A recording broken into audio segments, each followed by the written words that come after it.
High বন্ধুরা, জানি না কে কোথায় থেকে কিভাবে দেখছো। আজকে আপনাদের ফেসবুকে একটা ভালো পরামর্শ দেব। ফেসবুক আপনাকে কখন কি দেবে এই বিষয়টা আপনি জানা দরকার অবশ্যই। ধরেন আপনি একটা ফেসবুকে একটা প্রোফাইল খুলছেন, খোলার পরে কি করতে হবে? নিশ্চয়ই প্রোফাইলটা কন্টিনিউ আপনাকে চালাইতে হবে, অন্যর ভিডিও দেখতে হবে, পাশাপাশি কমেন্টস করতে হবে এবং কন্টিনিউ যদি আপনি প্রতিদিন 1 থেকে 3টা করে যদি ভিডিও ছাড়েন, তাহলে মাসে কয়টা হয়? 3 × 90।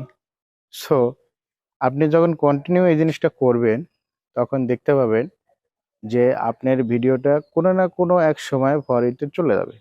আর ফরিতে যখন যাবে, তখন আপনার fan, follower, reach, engagement, view সব কিছু বেড়ে যাবে এবং আপনার যে